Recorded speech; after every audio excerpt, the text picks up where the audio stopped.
याच्या आधी देखील तुम्ही व्यक्तिमत्व विकासाचे अनेक व्हिडिओज कदाचित पाहिलेले असतील. तुमच्यापैकी अनेक लोक व्यक्तिमत्व विकासाचे क्लासेस देखील घेत असतील. आणि प्रत्येकाला असं वाटतं ना की व्यक्तिमत्व विकास झाला पाहिजे, पर्सनॅलिटी एकदम भारी पाहिजे आपली, चांगली पाहिजे आपली. तुम्ही सुद्धा मला सर्वांनी उत्तर देत राहायचंय बरं का. ज्यांना ज्यांना शक्य आहे त्यांनी टाईप करून उत्तर द्या. म्हणजे आपला जो आजचा संवाद आहे ना, आपला जो आजचा सत्संग आहे, हा गप्पा मारत मारत जर चालला तर तुम्हाला सुद्धा तुमच्या आत तुम्ही माझ्याशी आपोआप जोडल्या जाताल आणि अनुभव येईल. आणि नुसतंच ते टायपिंग करत बसू नका. ते करता करता जे काही मी सांगतोय त्याचा अनुभव सुद्धा तुम्हाला घ्यायचा आहे बरं का. नाही तर लक्ष राहील सगळे टायपिंग मध्येच. ते बघत राहायचं की याच्यामध्ये आपण कुठे आहोत. तर प्रत्येकाला असं वाटतं की व्यक्तिमत्व विकास झाला पाहिजे, पर्सनॅलिटी डेव्हलप झालीच पाहिजे. आणि एकमेकांशी चर्चा असते, अरे आपला बिझनेस करायचा असेल, आपल्याला इतरांना काही द्यायचं असेल, किंवा समाजामध्ये जर आपलं नाव व्हायला पाहिजे ना, we should develop our personality. पण आता पर्सनॅलिटी म्हणजे नेमकं काय, व्यक्तिमत्व विकास म्हणजे नेमकं काय, ते तर अगोदर कळालं पाहिजे. ज्याचा विकास करायचा आहे, व्यक्तिमत्वाचा विकास जर करायचा असेल तर व्यक्तिमत्व म्हणजे नेमकं काय, पर्सनॅलिटी म्हणजे नेमकं काय, हे तर कळालं पाहिजे. तर पर्सनॅलिटी हा शब्द पर्सोना या शब्दापासून तयार झालेला आहे. पर्सोना या शब्दाचा अर्थ आहे मुखवटा. म्हणजे तसं पाहायला गेलं तर पर्सनॅलिटी या शब्दाचा अर्थ आहे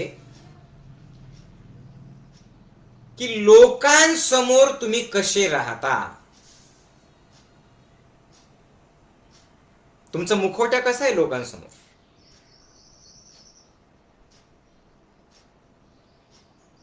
लोकांच्या समोर तुम्ही कसं बोलता, कसं राहता, कसं वागता. कधी लोकांच्या समोर तुम्ही मुखवटा कोणता घातलेला आहे, जसा मुखवटा तशी पर्सनॅलिटी. आणि तेच जर मराठीत सांगायचं असेल तर व्यक्तिमत्व म्हणजे इतर लोकांसमोर तुम्ही कसं व्यक्त होतात. मग ते शब्दांमधून असेल, कपड्यांमधून असेल, वागण्यातून असेल, किंवा तुमच्या कृतीतून असेल. आज सगळ्याच क्षेत्रामध्ये व्यक्तिमत्व विकासाला खूप महत्व आहे. आणि हजारो रुपये देऊन लोक त्याचे क्लासेस करतात, डेव्हलप युअर पर्सनॅलिटी.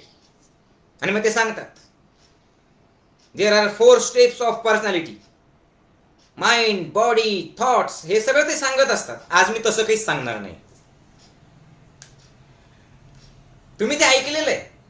आजचा क्लास व्यक्तिमत्व विकास करण्यापेक्षा आपलं व्यक्तिमत्वाला पाहणं, व्यक्तिमत्व अनुभवणं, आणि त्या अनुभवण्यातून व्यक्तिमत्व घडवणं, व्यक्तिमत्व बदलणं, आणि आपल्या व्यक्तिमत्वातून आपल्या आजूबाजूला असणाऱ्या सर्वांना आनंद देणं, याच्यासाठीचा आजचा सत्संग आहे. याच्यासाठी तुम्ही पुन्हा एकदा मला आवाज द्या, उत्तर द्या, सांगा, तयार आहात?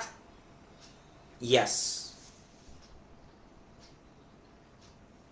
मग मी हे सांगत होतो की व्यक्तिमत्वाचा मराठीतून अर्थ काय, तुम्ही कसं व्यक्त होतात. आणि कुणासमोर व्यक्त होतात, लोकांसमोर. तुम्ही किती छान मुखवटा घालतात. अहो, पण लोकांसमोर कसं व्यक्त होतात याला जरी व्यक्तिमत्व म्हणतात. लोकांसमोर कुठला मुखवटा घालून जर तुम्ही जगतात याला जरी व्यक्तिमत्व म्हणतात, तर तेवढाच व्यक्तिमत्वाचा विकास करून आत्मिक समाधान, आत्मिक आनंद नाही मिळणार का बरं? कारण एवढा मोठा विनोदवीर कॉमेडियन, ज्याने या जगाला हसवलं, ज्याचं व्यक्तिमत्व होतं की त्याला पाहिलं की लोक हसायचे, खळखळून हसायचे.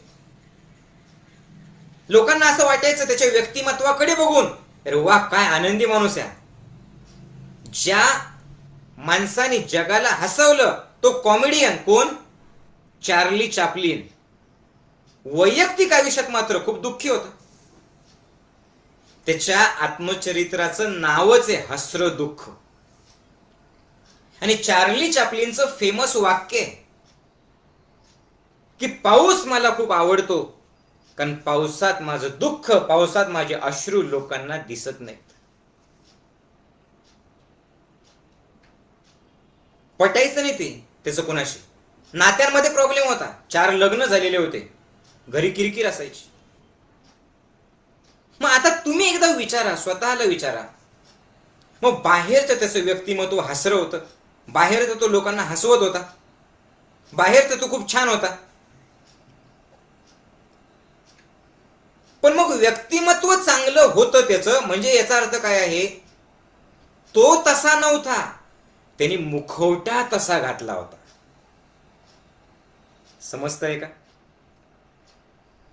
बोला. त्यांनी मुखवटा तसा घातला होता. आणि आज प्रत्येक क्षेत्रात एकच शिकवतात, मुखवटा कसा घालायचा. आज आपल्याला हे अनुभवायचंय की मुखवटा न घालता सुद्धा मुखवटा घालण्याची गरजच पडली नाही पाहिजे. जर तुम्ही तुमच्या मूळ आनंदी स्वरूपापर्यंत पोहोचले तर मुखवटा काढून फेकला तरी सुद्धा तुम्ही आतून आणि बाहेरून प्युअर, पवित्र, सुंदर, खळखळ वाहणाऱ्या पाण्यासारखं निर्जर, निर्मळ, स्वच्छ आणि आनंददायी व्यक्तिमत्व होणार आहात. समजताय का तुम्हाला? कारण लोकांसमोर जरी तुम्ही दाखवलं तर तुमच्या आत कसे ते तुम्हाला माहिती आहे ना. व्यक्तिमत्व म्हणजे काय? लोकांसमोर कसं व्यक्त होतात. अरे पण बऱ्याचशा गोष्टी अशा असतात की ज्या अव्यक्त असतात, त्या व्यक्त करायच्या नसतात. बरेचसे लोक चांगलं बोलू शकत नाहीत, स्टेजवर बोलू शकत नाही, मग त्यांचं व्यक्तिमत्व चांगलं नाहीये. जे काम मी करू शकतो ते तुम्ही करू शकत नाही, जे तुम्हाला जमतं ते मला जमेलच असं नाहीये. मग तुम्हाला जे जमतं ते जर मला नाही जमलं तर याचा अर्थ माझं व्यक्तिमत्व खराब झालं. या चुकीच्या संकल्पनातून अगोदर बाहेर या. कारण अनेक सूटबूट घालून फिरणारे लोक जे तुमच्यासाठी आनंदी आहेत, मग ते वेगवेगळ्या क्षेत्रातले असो, चांगलं व्यक्तिमत्व असणारे सुद्धा आत्महत्या करत आहेत. बघा टीव्ही सध्याला काय सुरू आहे. कारण तुमच्यासाठी व्यक्तिमत्व म्हणजे काय? ब्रँड. तुमच्यासाठी व्यक्तिमत्व डेव्हलप करणं म्हणजे, व्यक्तिमत्व विकास म्हणजे काय? लोकांसमोर कसं वागणं. आणि याच्यासाठी ना प्रत्येक क्षेत्रातल्या व्यक्तींनी ठरवून घेतलेले की व्यक्तिमत्वाचा एक ब्रँड आहे बरं का. त्या क्षेत्रातल्या लोकांनी तोच ब्रँड वापरला तर त्याचं दुकान चालेल रे भाऊ. म्हणजे आध्यात्मिक क्षेत्रात जरी बघितलं ना तर व्यक्तिमत्व चांगलं म्हणजे कोणतं?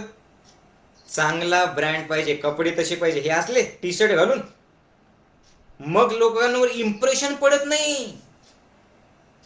कारण आध्यात्मिक बाबा जर बनायचं असेल तर त्याच्यासाठी सुद्धा व्यक्तिमत्व कसं पाहिजे? दाढी वाढवली पाहिजे, भगवे किंवा पांढरे कपडे घालून फिरलं पाहिजे, तरच तुम्ही आध्यात्मिक आहेत असं लोक म्हणतात. मग मुळात तो आध्यात्मिक माणूस जरी असेल, लोकांसमोर तसे कपडे घालून का बरं? कारण तुम्हाला ब्रँड पाहिजे. कारण तुम्ही तो समोरच्याचं व्यक्तिमत्व त्याच्या कपड्यावरतून आणि दिसण्यावरतून ठरवता. तुमचा प्रॉब्लेम येतो. मी सांगतोय ते सोबत आहात माझ्या, कळतंय तुम्हाला? म्हणजे बाहेर जर मी कधी फिरायला लागलो कधी आणि एखाद्याने सांगितलं हे माऊली आहेत, लोक म्हणतात हे पोट्ट. कारण कुठल्याच अँगलनी ज्ञानयोग ध्यान शिबिर चालवणारा ज्ञानयोगाचा संस्थापक हा बाबा वाटत नाही ना. पण तुम्हाला काय वाटतं त्या तुमच्या वाटण्याशी मला काही वाटत नाही, एवढं लक्षात ठेवा. मी माझ्या मस्तीत जगतो, मी माझ्या आनंदात जगतो. कारण व्यक्तिमत्व जरी बाहेरून कपड्यांनी सुंदर केलं, तुमच्या दिसण्याने सुंदर केलं, तरी आतून जर तुम्ही जळत असताल, आतून जर उद्ध्वस्त असताल ना, तर ज्या वेळेला लोक तुमच्या जवळ येतात त्यावेळेला त्यांना कळतं की अरे हे सगळा दिखावा आहे बाहेरचा, आतून तर हा उद्ध्वस्त आहे. आणि अशा आध्यात्मिक क्षेत्रातले लोक सुद्धा तुम्ही पाहिले असतील आत्महत्या करतात. लोकांना दिवा दाखवणारा त्याच्या खाली अंधार असतो. का बरं? कारण व्यक्तिमत्व सुंदर करायचंय फक्त. आणि व्यक्तिमत्व म्हणजे काय? कसं व्यक्त करतात, कसं प्रेझेंट करतात स्वतःला.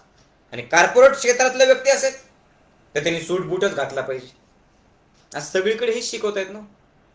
अरे आपल्या लहानपणी बघा, फाटलेली चड्डी, एकच शर्ट मळालेला, चपला नव्हत्या नीट व्यवस्थित, इकडे तिकडे पळायचो शाळेमध्ये मस्त आणि शिकायचो आपण सुद्धा.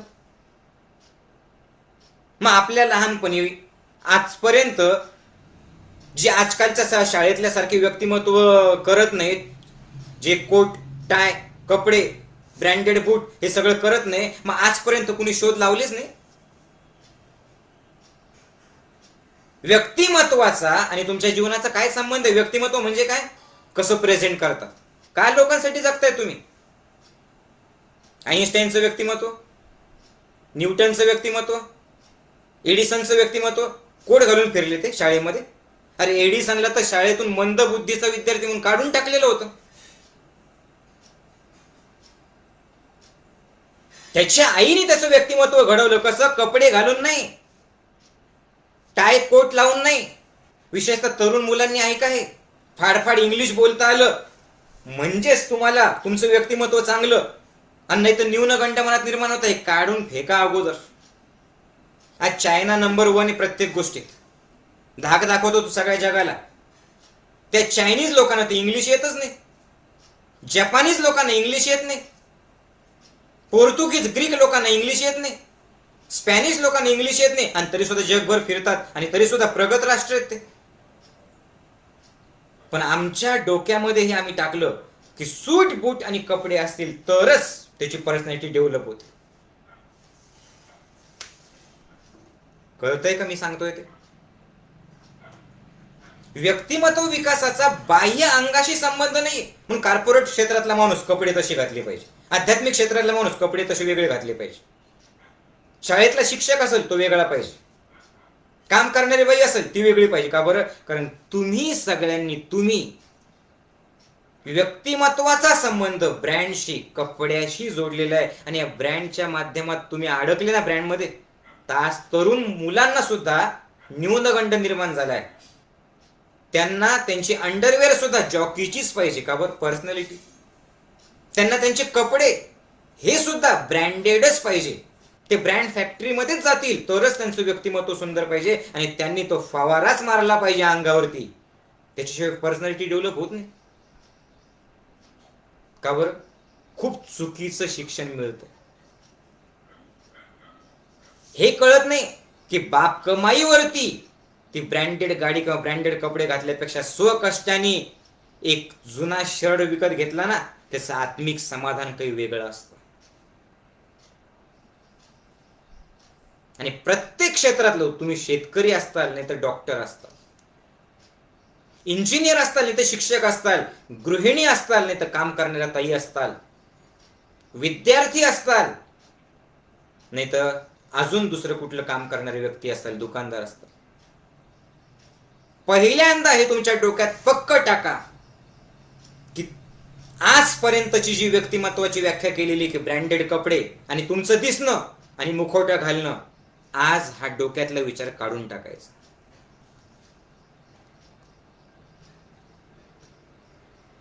समजतंय?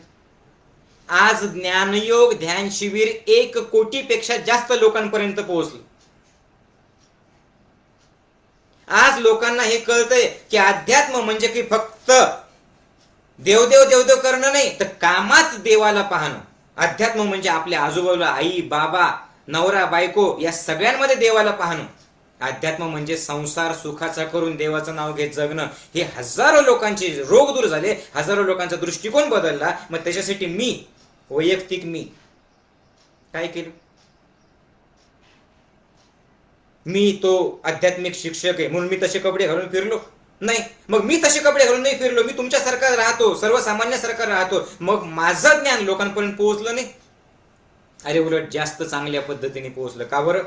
कारण मला हे कळालं की व्यक्तिमत्वाचा दाढी वाढवण्याचा कपडे तसा घालण्याचा काही संबंध नाही. व्यक्तिमत्व हे फुलासारखं असतं.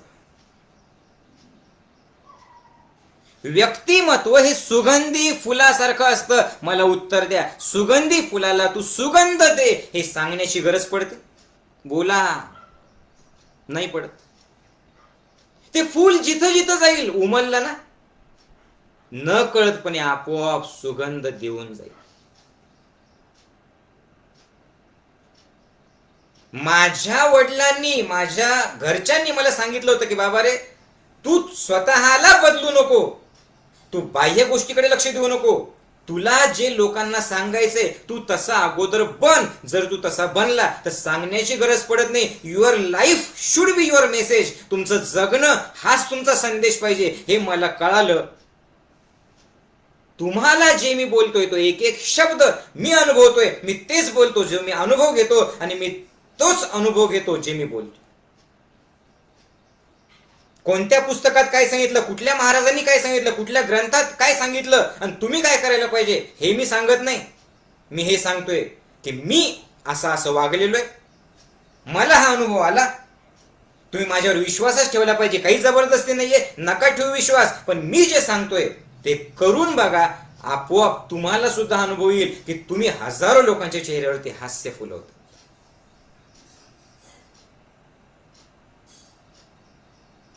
जगणं हा संदेश पाहिजे आपला, रिकामचोट गप्पा नाही.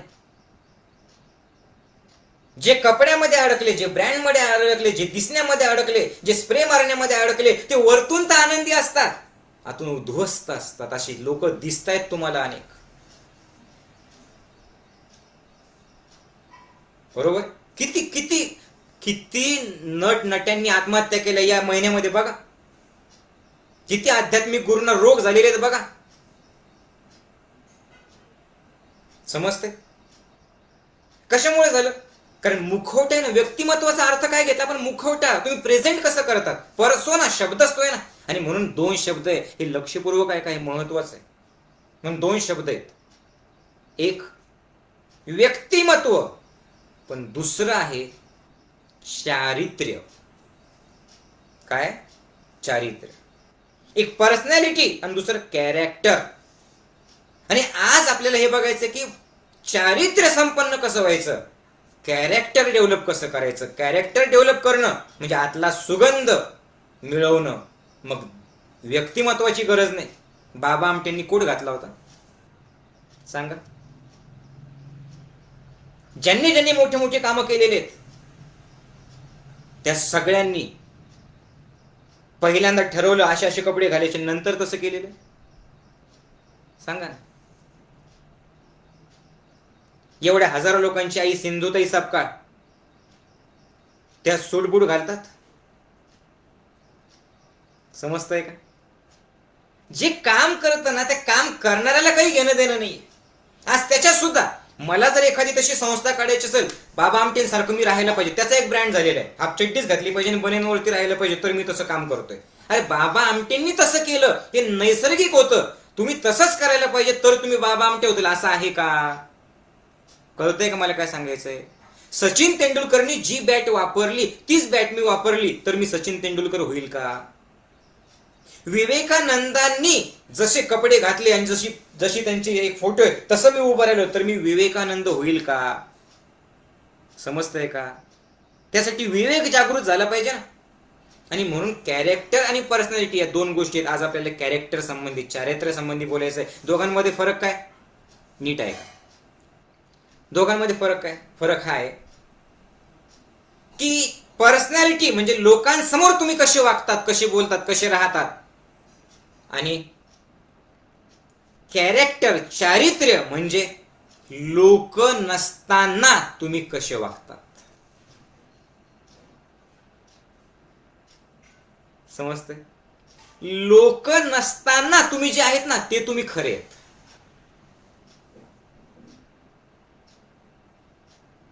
आणि आयुष्य आयुष्यातली सगळी धडपड, सगळी थकवा, सगळे प्रॉब्लेम, सगळे भांडणं, सगळी चिडचिड का बरं होती? जे नाही ते आहे असं दाखवण्यात आपल्याला जी ओढा ताण आपली होती ना, सगळा ताण त्याचा आलेला आहे.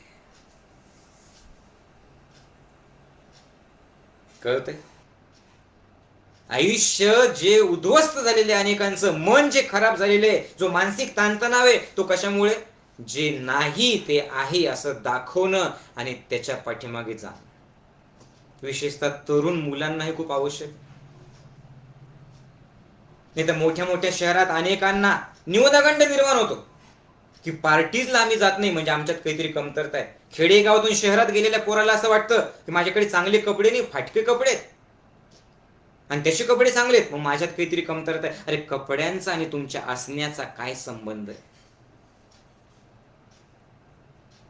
हे तरुणांना कळालं पाहिजे, हे तरुण मुलांना कळालं पाहिजे की तरुण कोण आहे? जो कपडे चांगले घालतो, याचा अर्थ कपडे चांगले घालू नका असं मला म्हणायचं नाही. जो इंग्लिश बोलतो, जो टाय घालतो, एका हातात सिगरेट आहे आणि जो पळतो, नाही, तो नाही तरुण. तरुण कोण आहे? जो त्याच्या ध्येयासाठी वेडा आहे. तरुण कोण आहे? जो सगळ्यांचा विचार करतो. तरुण कोण आहे? जो संकटाला सामोरं जातो. तरुण कोण आहे?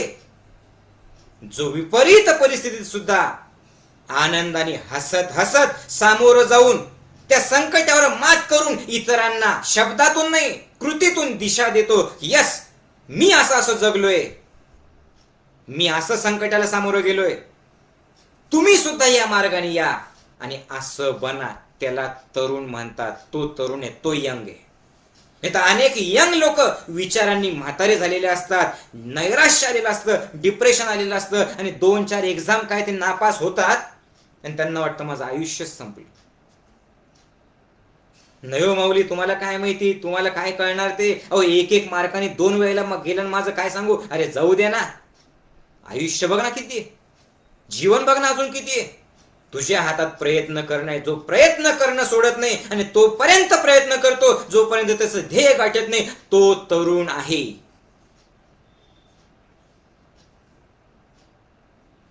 कळतंय? आणि ब्रँड मध्ये जर अडकलात, त्या व्यक्तिमत्व मुखोट्यात अडकलात ना, खूप वाईट वाईट घटना घडल्या. कुणी आत्महत्या करतं का बरं? माझ्याकडे पैसे नाही. कुणी नैराश्य होतं का बरं? त्याच्यासारखं मी नाहीये. कुणी चोऱ्या करतं, अनेकांनी चोऱ्या केलेल्या तुम्ही बघा, पेपरमध्ये बातम्या तुम्ही वाचत असतात की मैत्रिणीला फिरवण्यासाठी गाड्या चोरल्या. का बरं? कारण मैत्रिणीला तेच पाहिजे, मित्राला तेच पाहिजे. आपल्या किती श्रीमंत आहे, कारण प्रेम सुद्धा तुम्ही चेहरा बघून, प्रेम सुद्धा तुम्ही कपडे बघून करतात.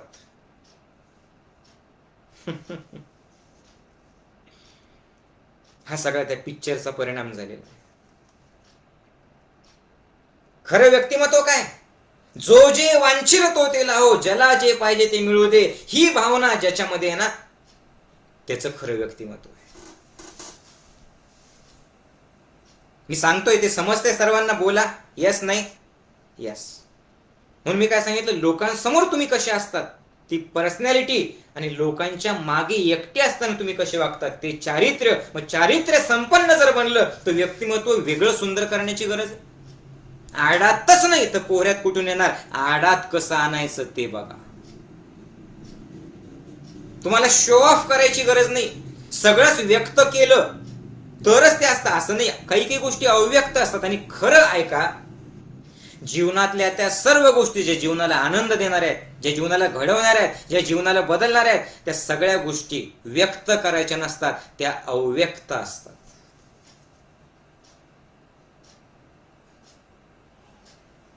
त्या सांगायच्या नसतात, त्या अनुभवण्याच्या असतात, अव्यक्त असतात, त्या शब्दात नाही सांगू शकत. आईचं प्रेम नाही सांगू शकत शब्दात. एखादी गोष्ट संकट आल्याच्या नंतर तुम्ही ती भीतीची फेज होती ती पार केली आणि त्या संकटातून विजय मिळवला, तो विजय मिळवल्याच्या नंतर त्या विजयी माणसाची जी अनुभूती आहे ती शब्दात कशी सांगता येईल? अगदी हा सत्संग जर तुम्ही हृदयापासून ऐकत असाल, मनापासून ऐकत असाल, जे केवळ टाइमपास म्हणून आले चलो जाके देखेंगे ते पुढे पुढे करून ऐकतील, पण जो कोणी हृदयापासून जोडला गेला, हा सत्संग ऐकता ऐकताच जर त्याचं आत्मपरीक्षण सुरू झालं तर त्याला जी आत्ता अनुभूती येते, त्याला जे छान वाटतंय ते शब्दात कसं सांगणार? तुमच्या आवडत्या व्यक्तीला मनापासून जवळ घेतल्याच्या नंतर आपोआप डोळे बंद होतात आणि ते प्रेम आपण अनुभवतो. ते शब्दात कसं सांगणार? त्यासाठी प्रेममय व्हावं लागेल ना. आणि अनेक प्रेममय पडद्यावरती होणारे हिरो, त्यांना प्रेम मिळतच नाही घरात. आत्ता एक ऍक्टर आत्महत्या केली. 2 दिवस त्याच्या घरात कुणी आलं नाही. प्रेत कुजलं, सडलं, वास आला. लोकांनी फोन केलं, अग्निशामक दलाला बोलवलं. तोडलं तर बघितलं 2 दिवसापूर्वी लटकवलेलं होतं. का बरं 2 दिवसात त्याला कोणाचा फोनच नसेल आला? बाहेर प्रेम करणारे लोक पडद्यावर किती एकटे आहेत बघा, किती एकटे आहेत. का बरं? कारण ते त्या सो कॉल्ड पर्सनॅलिटीच्या मागे लागलेले आहेत. कळतंय? आणि अध्यात्म सांगतो, ज्ञानयोग काय सांगतो? ज्ञानयोग सांगतो पर्सनॅलिटी को छोडो, कॅरेक्टर डेव्हलप करो. तू तसा बन, तसा बनला की लोकांना बनवायची गरज पडत नाही. तू जर तसा बनला तर लोकांना बनवायची गरज पडत नाही. तुझ्या बघण्याने, वागण्याने, बोलण्याने आपोआप लोकांना प्रेरणा मिळणार. कळतंय? म्हणजे मूळ स्वभाव जो आहे आपल्याला, तो मूळ स्वभाव आपल्याला चेंज करायचा. मग चारित्र्य आणि मूळ स्वभाव याच्यातला फरक मला तरी असं वाटतं की तुम्हाला कळालेला आहे. आणि याच्यासाठी आता काय करायचंय? 3 गोष्टी लक्षात ठेवायच्या. 3 गोष्टी. या 3ही गोष्टी अत्यंत महत्वाच्या आहेत. चारित्र्य संपन्न बनण्यासाठी 3 गोष्टी महत्वाच्या आहेत. एक तर पहिलं काय? दिसणं आणि असणं. तुम्ही जसे दिसतात तसेच असतात असं नाही. दिसणं म्हणजे पर्सनॅलिटी, असणं म्हणजे कॅरेक्टर. समजतंय का? लोक दिसण्याकडे लक्ष देतात. मी सांगतोय दिसण्याची गरज नाही. प्रत्येक जण वेगवेगळा आहे. म्हणून मुखवटा जो ना, तो मुखवटा लोकांसाठी आहे आणि आजचा सत्संगासाठी आहे, माणूस म्हणून स्वतःला घडवण्यासाठी. मग कसं घडवायचं स्वतःला? कशी डेव्हलप करायची पर्सनॅलिटी? सगळ्यात महत्वाची एक गोष्ट आहे. 3 गोष्टी मी तुम्हाला सांगितल्या. एक, हा जो मी दिसतोय, मी हे फक्त शरीर नाहीये. जर शारीरिक जर फक्त गोष्टी तुम्ही बघितल्या ना, तर तुम्ही त्याच्यातच अडकताल. शारीरिक सौंदर्याला महत्व देताल. आणि म्हणून तर तुम्ही बघा ना कसं झालेलं लोकांचं कसं झालेलं बघा. आज लोकांना ते कसे आहेत त्याच्याशी काही घेणं देणं नसतं. ते दिसतात कसे म्हणून अगदी फेसबुक वरती सुद्धा जर तुम्ही बघितलं ना, ओरिजिनल फोटो कुणीच टाकत नाही. वेगवेगळे ऍप वापरून स्वतःला काळे असतील तर गोरे करून, गोरे असतील तर अजून गोरे करून, हनुवटी बारीक करून, डोळे मोठे करून वेगवेगळ्या पद्धतीने ते करतात. आणि त्यांचा आनंद कशात आहे माहिती? किती लाईक भेटतात. मी तर नेहमी सांगतो, फुटपाथवर कटोरा घेऊन दे दे बाबा, दे दे बाबा, दे दे बाबा असं म्हणणारा भिकारी आणि पोस्ट टाकून माझ्या लाईक्स किती मला मिळाल्या असा वाट बघणारा व्यक्ती एकसारखाच आहे. तो त्याची भीक मागतो पैशाची, हा लाईक्सची भीक मागतो. कारण त्याला पैसे फुकट मिळाले तर आनंद, आणि याला लोकांनी चांगलं म्हटलं तर आनंद. लोकांनी काहीही म्हणो, तुमच्या मीला का बरं फरक पडला पाहिजे? कळतंय का? मी हसत सांगतोय पण सत्य सांगतोय. काय गरज? मी काळा आहे, ठीक आहे ना, काळा तर काळा, सो व्हॉट, हम काले तो क्या हुआ? दिल वाले, दिल को देखो ना. पण आम्हाला ते शिकवलंच नाही ना. आणि म्हणून जे डिप्रेशन आज येत आहे ना, ते त्याच्यामुळे येत आहे. म्हणून 3 गोष्टी आहेत. एक मन, एक शरीर, आणि या मनातले भाव. मी पुन्हा एकदा सांगतो, रिपीट करा तुम्ही. काय काय? एक मी, दुसरं मी आणि माझं मन. काय काय? मी. दुसरं मी आणि माझं मन. आणि तिसरं मी आणि माझा भाव, माझा दृष्टिकोन. हे फार महत्वाचं बरं का. हे छोटे छोटे पॉइंट आहे, हे समजून घ्या. आता मी म्हणजे नेमकं काय? मी आणि माझं मन, मी आणि माझा भाव, आणि मी आणि माझा दृष्टिकोन. काय काय बघूयात. आता याच्यात सुद्धा 3 शब्द मी सांगतो, ज्यांना टाईप करता येतात ते लिहू शकतात. जे वही पेन घेऊन बसलेले त्यांनी लिहून घ्या. नाही तर नुसतं ऐका, पुन्हा सत्संग ऐका, काही प्रॉब्लेम नाही. पण हे एक एक शब्द महत्वाचे. मी, त्याच्यानंतर माझं मन, माझा भाव आणि माझा दृष्टिकोन. हे 3 गोष्टी. त्यातलं पहिलं काय आहे? मी. आता मी मध्ये काय आहे? 3 शब्द लिहा, 3 शब्द लक्षात ठेवा. तुलना, संतुलना आणि अतुलना. काय काय सांगितलं मी? हे व्यक्तिमत्व, कॅरेक्टर दोन्ही डेव्हलप करण्यासाठी ह्या गोष्टी समजून घेणं आवश्यक आहे. तुलना नंबर 2, संतुलना आणि नंबर 3 असंतुलना. म्हणजे काय बरं? तर पहिली गोष्ट, आपण जीवन जगत असताना आपली संपूर्ण शक्ती कशात घालवतो? दुसऱ्यांसारखं बनण्यामध्ये. आपण सगळ्यात मोठा गुन्हा करतोय कुठला? स्वतःची दुसऱ्यांसोबत तुलना करणं. हा सगळ्यात मोठा गुन्हा आहे. त्याच्याकडे किती पैसे, तो कसा दिसतो, त्याला किती छान बोलता येतं, त्याला किती मित्र आहेत, तो स्टेजवर कसा बोलतो, आणि मी नाही करू शकत तसं. आता बघा, जर तुम्ही तुलना केली तर तुलनेतून पुन्हा 2 गोष्टी निर्माण होतात. मीतून काय आहे? तुलना, संतुलना, अतुलना. तुलना जर केली तर त्याच्यातून पुन्हा 2 गोष्टी निर्माण होतात. एक अहंकार, अहम, आणि दुसरा न्यूनगंड. आणि दोन्ही गोष्टी या मी साठी, व्यक्तिमत्वासाठी, कॅरेक्टरसाठी खूप घातक आहेत. एक तर सगळ्यात पहिली गोष्ट, तुम्ही तुलना करायलाच नाही पाहिजे. तुम्ही तसे आहात, तो तसा आहे. प्रत्येक गोष्ट वेगवेगळी. अहो, तुमच्या वेगवेगळ्या असण्यातच जीवनाची खरी मजा आहे. सगळेच लोक जर एकमेकांसारखे झाले तर मजा काय? तुम्ही सांगा. वेगवेगळं आहे म्हणून तर मजा आहे ना. अरे, घरातले लाईट्स आपले वेगवेगळे आहेत, सगळे घर वेगवेगळे आहेत, कुठे टेकडी आहे, कुठे उतार आहे.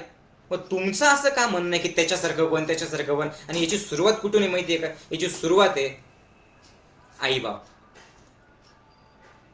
आईबाप तिथून हे करतात, त्याच्यासारखं बन, त्याच्यासारखं बन, त्याच्यासारखं बन. एखाद्या व्यक्तीला आईबापाने सुद्धा आहे का, तुमच्या पोराला जर गणितात किंवा तुमच्या पोराला जर इंजिनिअरिंग मध्ये इंटरेस्टच नाहीये, पण तुम्ही इंजिनियर आहात म्हणून जर पोराला इंजिनियर करताय, तुम्ही डॉक्टर आहात म्हणून जर पोराला डॉक्टर करताय, तर तुम्ही खूप मोठा गुन्हा करताय. त्याला काय बनायचंय, तो कसा आहे, त्याची काय इच्छा, हे बघा ना. जन्मतः प्रत्येक जण पूर्वकर्मानुसार वेगवेगळ्या गोष्टी घेऊन आलेला असतो, आणि त्याच्यामध्ये जे आहे ते जर पाहिलं आणि त्याला जे आवडतं ते जर केलं ना, तो प्रत्येक गोष्टीत यश मिळवू शकतो. पण तुम्ही जर तुलना करत राहिला, त्याला 90% मार्क मिळाले, मला 90% पाहिजे, त्याला 100% मिळाले, मला 100% पाहिजे. अरे, मार्कावरती कुठे काय, त्याला 100% मार्क मिळतील अभ्यासामध्ये, पण व्यवहारामध्ये कदाचित हा हुशार असू शकतो. सगळे शोध लावलेले का 100% वाले होते का? नाही. तुम्हाला काय आवडतं, पण आपण काय करतो? तुलना, तुलना, तुलना. आणि या तुलनेमध्ये परमात्म्याने दिलेलं शरीर, मन, जीवन घालवून टाकतो. आजपासून तुलना नाही करायची. मीच असा आहे ना, ठीक आहे. कारण जर तुम्ही तुलना करायला लागलात आणि जर तुम्हाला असं दिसलं की त्याच्यापेक्षा माझ्याकडे जास्त आहे, अहंकार वाढतो आणि तुम्ही माझ्यात कसं जास्त हे दाखवण्यात तुमची शक्ती घालवतात. आणि जर तुम्हाला त्याच्यापेक्षा कमी आहे असं वाटलं, तर तुम्हाला कमी पण वाटतो, न्यूनगंड. मग तुम्ही नाराज राहता. आणि तुमची सगळी धडपड, सगळा थकवा, सगळं टेन्शन का बरं? त्याच्यासारखं बनायचंय, त्याच्यासारखं बनायचंय, त्याच्यासारखं बनायचंय. तुम्ही 20,000 रुपये कमवता, खूप खुश असतात, पण तुमच्या मित्रांनी 25,000 कमवले की तुमचं दुखायला लागतं, तुम्हाला त्रास होतो. आता तुमची सगळी धडपड कोणाकडे? कशासाठी? मला 26,000 रुपये कमवायचे. तुम्ही 20,000 सुखी नव्हता का? होता, पण का बरं त्रास झाला तुम्हाला? कारण दुसरा 25,000 कमवायला लागला. आतलं समाधान हरवलं. आज जी मानसोपचार तज्ञांकडे लोकांना जावं लागतं, ऐका सर्वांनी, ते का जावं लागतं माहिती? त्यातलं 50% मेन कारण आहे की लोक तुलना करत जगल्यामुळे टेन्शन आलेलं त्यांना, त्याच्यामुळे त्यांचं समाधान हरवलं. आणि ते मानसोपचार तज्ञ सुद्धा अनेक लोक काय करतात, त्यांचे ठरलेले प्रश्न असतात. त्यांचे ठरलेले प्रश्न आहे की बाबा रे, हा फॉर्म भर, याचे उत्तर दे. शरीरात तुझं काय, हा प्रश्न आहे, त्याला हो किंवा नाही, हो किंवा नाही. आणि ते सुद्धा मशीन सारखं हो किंवा नाही, हो किंवा नाही, हो किंवा नाही. त्याच्यावरतून ठरवतात या माणसाला कोणता रोग आहे. ते लिहितात तुम्हाला मित्र किती आहेत. मग एखाद्याने लिहिलं मला 10 मित्र आहेत, हा, याचा अर्थ तो सामाजिक, त्याचे व्यक्तिमत्व चांगलं आहे. मग जर मला मित्र नसतील तर याचा अर्थ माझं व्यक्तिमत्व खराब आहे.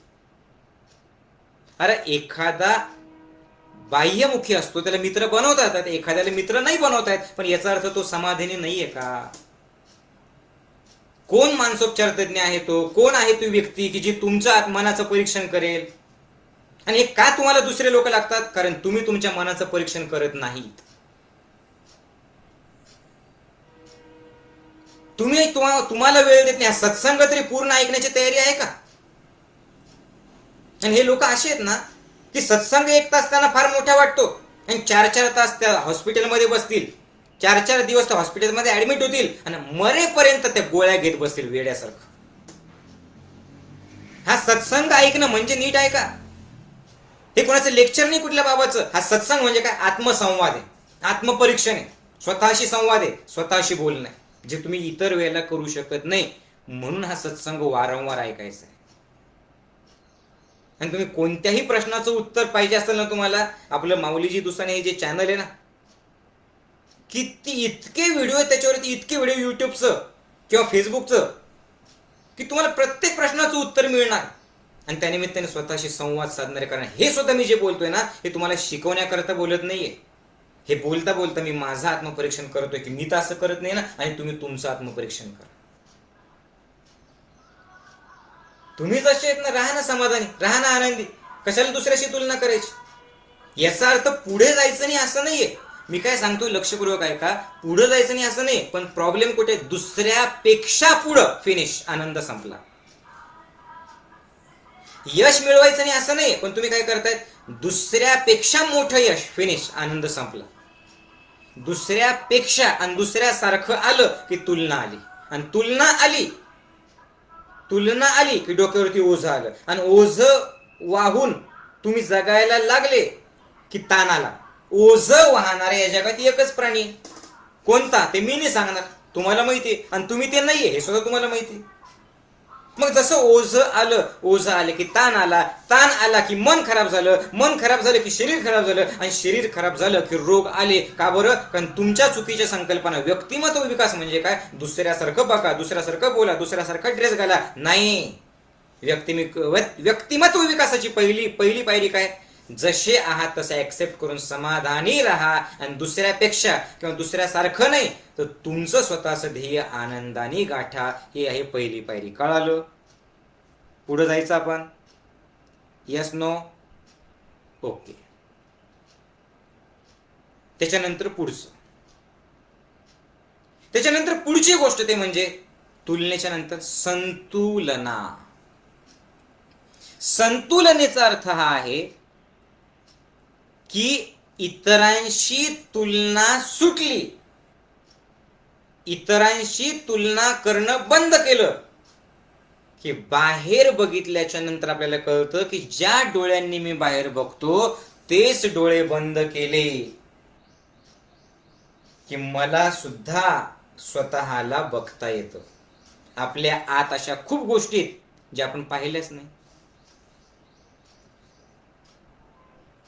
आपले विचार, आपल्या भावना, आपली कृती, आपलं वागणं पाहिलंच नाही आपण. संतुलनाचा अर्थ काय आहे? आता प्रवास रिव्हर्स केला, बाहेरचा प्रवास मध्ये वळवला, आता आतला प्रवास सुरू झाला. आता इतरांशी तुलना नाही, माझीच माझ्याशी कॉम्पिटिशन. तुलना, इतरांशी स्पर्धा. संतुलनात स्वतःला पाहणं, कालपेक्षा मी आज कुठे आहे त्याच्या पुढे जाणं. कळतंय का? आणि जसं तुम्ही स्वतःला पाहायला लागले संतुलन, तर आपोआप तुम्ही संतुलित होतात. कारण दुसरा हा मोठा प्रॉब्लेम आहे. दुसरा गेला की मी माझ्यात समाधानी राहायला लागतो. मग तो जो ताण आहे ना डोक्यावरती आलेला, ते जे ओझ आहे ना, की याला काय वाटेल, त्याला काय वाटेल, सगळ्यात मोठा रोग नाहीतरी कोणता आहे? क्या कहेंगे लोग, ये सबसे बडा रोग.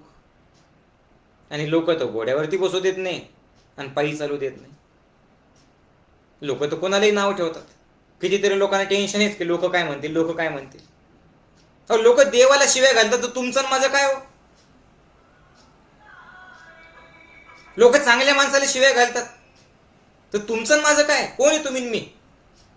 लोक बोलत राहतील, तुम्हाला माहिती ना तुम्ही कसे आहेत. त्याच्यामुळे तुम्ही लोकांच्याकडे दुर्लक्ष करा. दुर्लक्ष कधी करताल? ज्या वेळेला तुम्ही स्वतःला पाहताल, आपोआप त्यांच्याकडे दुर्लक्ष करण्याची गरज पडणार नाही. आणि मग तुम्हाला कळेल की मी ज्या वेळेला मलाच बघतो, अरे या कानांनी माझा आवाज ऐकलाय का कधी? इतरांचा ऐकण्यात इंटरेस्ट आहे. आपलं बघा ना, तुला म्हणून सांगते हो, तिला सांगू नको. आणि मग आपण म्हणतो नाही सांगणार, आणि आपण ते सुरू असतो कान गोष्टीचा खेळ आपला. कळतंय का? त्या कानांनी स्वतःचा आवाज ऐका ना, स्वतःशी बोला ना. आणि हे ज्या वेळेला सुरू होईल त्यावेळेला नंतर आपल्याला कळतं की अरे यार, क्यों फालतू में मैं लोगों की तरफ देखते मेरी लाइफ बर्बाद करू यार. ये लाइफ खुद की मेरी है ना. मी जगेल हे सगळं तत्व घेऊन, हा आनंद घेऊन, हे अध्यात्म घेऊन मी मला डेव्हलप करेल. लोकांसाठी नाही, आनंदातून, स्वतःच्या आनंदासाठी. मग कळतं की अरे यार, हे नुसतं शरीर नाही, याच्यात मन आहे, याच्यात बुद्धी आहे, याच्यात विचार आहे. चला याला डेव्हलप करा.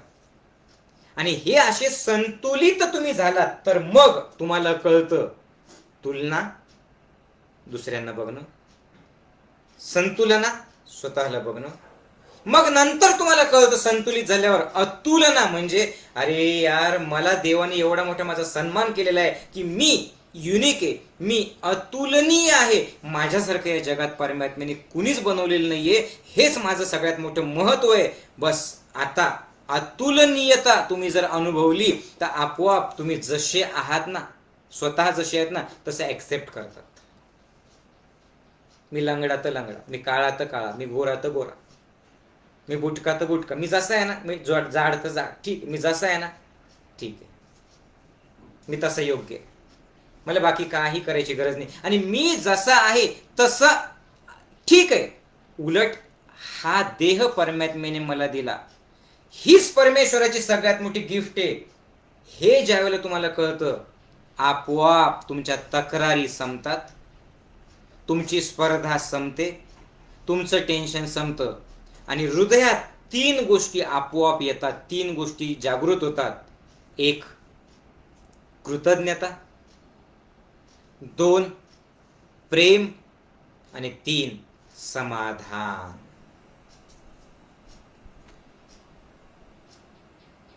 काय काय? कृतज्ञता, प्रेम आणि समाधान. कसं कसं? या देवाने जे दिलंय त्याच्याबद्दल कृतज्ञता, माझ्या आजूबाजूला जे आहे त्याच्याबद्दल प्रेम, आणि जसा मी आहे, जेवढं माझ्याकडे आय एम सॅटिस्फाईड, मी समाधानी. धन्यवाद परमेश्वरा, तू मला असं बनवलं. आणि हे नसलं तर मी काळाच काय, मी गोराच का बरं, माझ्याकडेच का नाहीये, माझ्याकडेच काय. अशा तक्रारी जर तुम्ही करत राहिला, तुम्ही मला उत्तर द्या, सांगा, तुम्ही जगू शकताल का? आनंदात जगू शकताल? आणि हाच सगळ्यात मोठा प्रॉब्लेम. म्हणून आपल्याला काय करायचंय, या मनावर नियंत्रण करायचं नाहीये. ऐका, हा सत्संग मनावर नियंत्रण करण्यासाठी नाहीये, मग मनाचं नियोजन करण्यासाठी.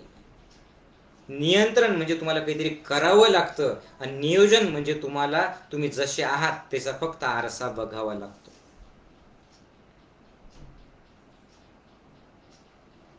या नियोजनाच्या प्रवासात तुम्ही सगळे लोक तयार आहेत? 3 शब्द कळाले तुम्हाला? आता त्याच्या पुढचे 3 शब्द बघूयात. आता त्याच्या पुढचे 3 शब्द, माझा भाव आणि माझा दृष्टिकोन, याच्यामधले 3 शब्द ऐका, लिहा किंवा लक्षात ठेवा. कुठले कुठले 3 शब्द? राग, अनुराग आणि वैराग. रिपीट करा, माझ्यासोबत बोला, नुसतं ऐकू नका, बोला. राग, त्याच्यानंतर अनुराग आणि वैराग. आता राग कशातून निर्माण होतो, एक एक आपण बघणार आहे. या राग, अनुराग आणि वैराग याच्या समोर अजून 3 शब्द लिहा. राग कशामुळे? असंग, अनुराग संग आणि वैराग निसंग.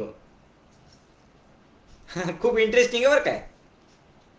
कळालं? राग, अनुराग, वैराग.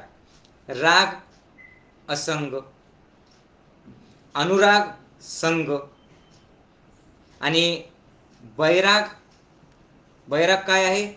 वैराग काय आहे? निसंग होणं. आता राग कशामुळे निर्माण होतो? राग ही एक ताकद आहे, राग ही एक शक्ती आहे. त्या रागाकडनं अनुराग आणि अनुरागाकडनं वैरागापर्यंत गेलं की कॅरेक्टर डेव्हलप होतं, व्यक्तिमत्व सुंदर होतं.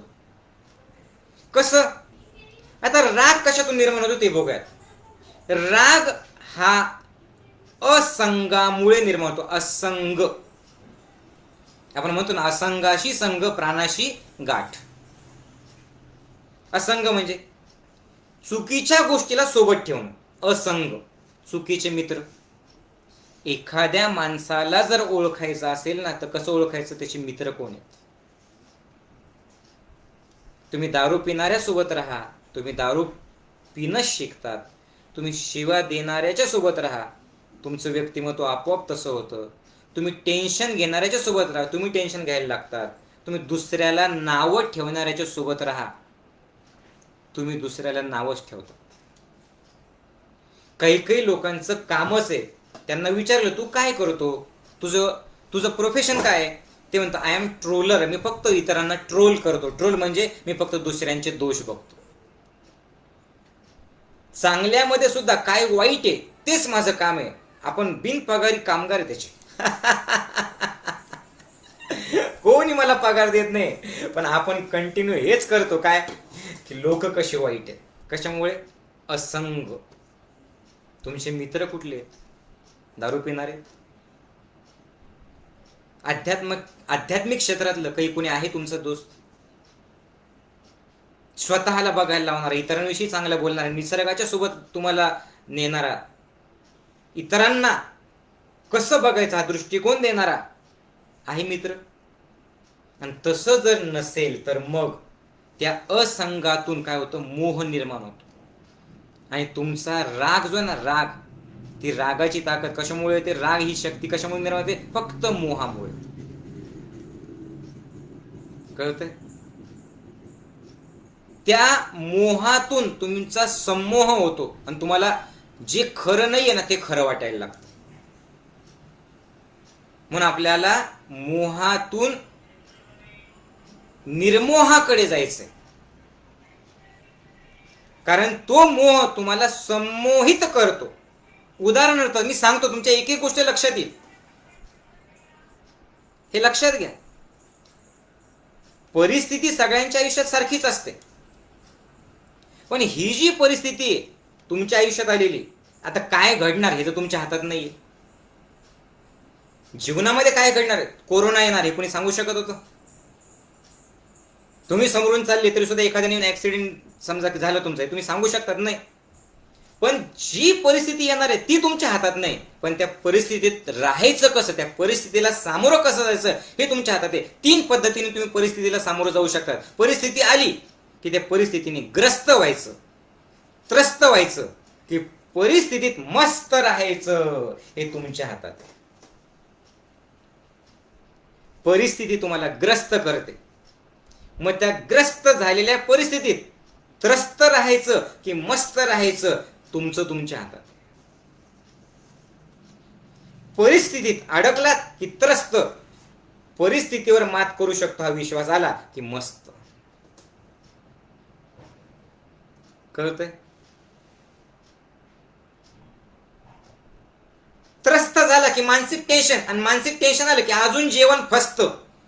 आणि जर परिस्थितीवर मात करण्याचा आत्मविश्वास आला की जेवण मस्त, आणि मस्त जीवन झालं की मग कसं जगतात, चुस्त, म्हणजे तब्येत सुद्धा चांगली राहते. आणि या परिस्थितीवर त्रस्त न राहता मस्त राहण्याचा पहिला उपाय काय आहे? रागाला ओळखा. रागासाठी काय करायचं सांगितलं मी? असंगाशी संग करू नका, कारण तो जर तुम्ही केला, चुकीची समजूत, चुकीचे मित्र, चुकीचा दृष्टिकोन हे जर राहिलं तर त्याच्यातून मोह निर्माण होतो, आणि मोहातून मग काय होतं, शिकलेलं सगळं विसरून जातो. हे जे शिकवतोय ना, मोह झाला की शिकलेलं आपोआप सगळं विसरून जातो. हे ज्ञान तुम्हाला आठवत नाही, मी काय करतो दिसत नाही, मोहामध्ये आंधळे होतो, आणि आंधळे झाल्याच्या नंतर मग तुम्हाला डोळे त्यावेळेला उघडतात ज्या वेळेला तुम्ही फसतात, तुमच्यातून काहीतरी वाईट कार्य घडतं आणि तुम्हाला असं वाटतं, अरे यार मी त्यावेळेला जर जागी राहिलो असतो तर. चुकीचे मित्र सोबत असतील तर जेल होऊ शकतो, चुकीची साथ सोबत असेल तो वाईट काम करू शकतो. का बरं? मोह. अगदी साधी गोष्ट. मोह काय म्हणतो? लक्षपूर्वक ऐका बरं का. राग काय करतो हे समजून घ्या का, एक एक शब्द महत्वाचा. राग काय करतो? मला मला मला मला, फक्त मला, मी आणि मला, मी आणि मला. आणि मी आणि मला म्हटलं की राग निर्माण होतो. का बरं? असंग आहे, मीला ओळखलंच नाही, मी आणि मला. मग त्याच्यामुळे काय होतं, साधं तुमची सिग्नलवर गाडी उभी आहे बरं का, तुम्ही गंमत बघा. सिग्नलवर गाडी उभी आहे. आता सिग्नलवर ही जी गाडी उभी आहे, तुम्ही गाडी आणतात, तुमची गाडी दामट्यात आणतात सगळ्यात पहिले पुढे, आणि तुमची गाडी पुढे जाण्यासाठी तुम्ही एकमेकांशी भांडतात. धक्का लागला, हे दिखता नाही काय तरी को, लगे भांडणं सुरू. का बरं? माझीच गाडी पहिल्यांदा पुढे गेली पाहिजे. का बरं? मी आणि मला. बसमधून प्रवास करत असतात, मोह, मलाच भेटले पाहिजे, मलाच भेटले पाहिजे. मोह म्हणजे काय? मला. मग काय होतं, जशी बस आली रे आली की ज्ञान विसरून जातात. का बरं? मोह तुम्हाला आंधळा करतो, विचार विसरून जातात.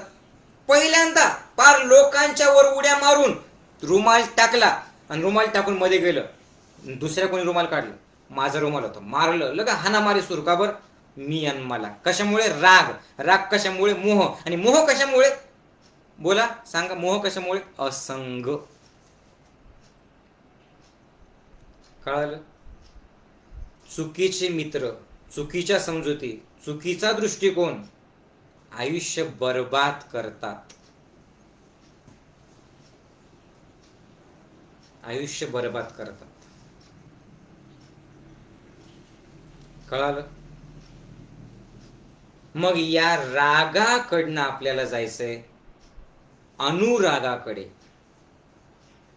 राग म्हणजे असंग, अनुराग म्हणजे संग. राग म्हणजे मला मला, मी मला, मी मला, आणि अनुराग म्हणजे मलाही आणि त्यालाही, मी पण आणि तो पण. अनुरागामध्ये 2 गोष्टी असतात, प्रेम आणि भक्ती.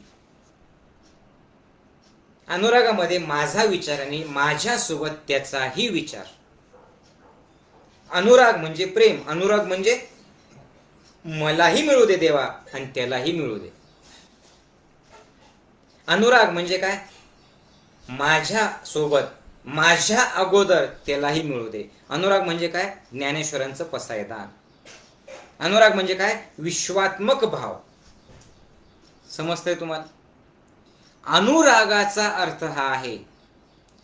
अनुराग म्हणजे काय? संग, पण कुणाशी संग? स्वतःशी संग. अनुराग म्हणजे काय? मी तर मला तर पाहिजेच आहे परमेश्वरा, पण माझ्या अगोदर त्याला सुद्धा मिळालं पाहिजे. कळतंय का? आणि अनुराग जर असेल माझ्या अगोदर, तुम्ही विचार करा, असा एक समाज आहे किंवा असं एक घर आहे की ज्या घरामध्ये सगळे लोक असं म्हणतात की मलाच पाहिजे, मलाच पाहिजे, मलाच पाहिजे, आणि जे दुसऱ्याला मिळाले तर नाराज होतात, जळकटपणा करतात. आता मला सांगा, त्या घरात मानसिक शांतता असेल का? त्या मनात मानसिक शांतता असेल का? नाही. आणि ज्या घरात असं म्हणतात की माझ्या अगोदर तुला मिळू दे, कसं असेल ते घर? है ना? देवत्वाची वृत्ती आणि राक्षसी वृत्ती. तुम्हाला ती गोष्ट माहिती आहे की देवानी राक्षसाला पण अमृत दिलं आणि देवांना पण अमृत दिलं. पण अमृत दिल्याच्या नंतर एक अट घातली की ती जी पळी आहे ज्याने आपण अमृत पितो, तो जो चमचा आहे, त्या चमच्याच्या दांडीच्या टोकाला पकडायचं, नंतरच अमृत प्यायचं. जर तुम्ही डायरेक्ट अमृत पिलं किंवा पळी त्या समोर तोंडाला पकडलं तर ते अमृत त्याचं विष होऊन जाईल. आणि जसं त्या रूममध्ये राक्षस लोक गेले, त्यांना धक्का बसला आणि त्यांना कळालं देवाने आपल्याला फसवलं. का बरं? अमृताचं भांड तर होतंच, पण अमृत पिण्यासाठी जो चमचा होता त्याची दांडी हे 6 फूट लांब. आता 6 फूट लांब दांडी जर असेल तर त्याने टोकाला पकडलं, ते तोंडाजवळ कसं येईल ते? मग पहिल्यांदा तर राक्षस लोक कसे काय केलं, कुणाला चमचा मिळणार ते बाकीचं नंतर बघू, त्याच्यावरतून भांडणं, हाणामाऱ्या सुरू. शेवटी एक दादा त्याने चमचा घातला, हे छोड रे मैं दादा हूं. त्याने ते अमृत घेतलं, आता प्यायचं कसं? मग शेवटी असं वरती फेकलं आणि करायला लागलं, तो पण पाठीमागच्या घातली एक लात त्याला. असं करता करता मलाही ते राग जे ना, असंग, सगळं अमृत सांडून गेलं, नाश झालं. राक्षस लोक गेले ब्रह्मदेवाकडे, तू आम्हाला फसवलं. म्हणे कसं काय फसवलं? चमच्याची दांडी कोणी एवढी लांब ठेवली होती का? ब्रह्मदेव हसायला लागतं. अरे देवांचं पण तसंच आहे. म्हणजे तिथं ते शांतता आहे, तिथं हसण्याचा आवाज येतोय, ते लोक ते एकमेकाला मिठी मारतायत. म्हणजे हीच तर प्रवृत्ती आहे राक्षसी आणि देवत्वाची. प्रवृत्तीमुळे तुम्ही राक्षस आहे आणि त्यांच्या वृत्तीमुळे ते देव आहेत. म्हणजे कसं काय? म्हणजे गुपचूप जाऊन बघा तिथे काय सुरू आहे. आणि जसं त्यांनी देवाच्या त्या खिडकीत, घरात त्या खिडकीत बघितलं, त्यांना स्वतःची लाज वाटली आणि त्यांना कळलं, अरे देव सगळ्यांना सारखंच देतो, आपली वृत्ती आपलं जगणं ठरवते. तिथे काय सुंदर वातावरण होतं. एक देव यायचा, समोरच्या देवाच्या पाया पडायचा, तो चमचा घ्यायचा, तो चमच्याने अमृत भरायचा आणि समोरच्या देवाच्या तोंडात अमृत टाकायचा. तो देवाच्या पाया पडायचा, हा चमचा घ्यायचा आणि त्याच्यापेक्षा जास्त प्रेमाने याच्या तोंडात भरवायचा, एकमेकाला मिठी मारायचे आणि पुन्हा दुसऱ्यांना चमचा द्यायचे. कळतंय?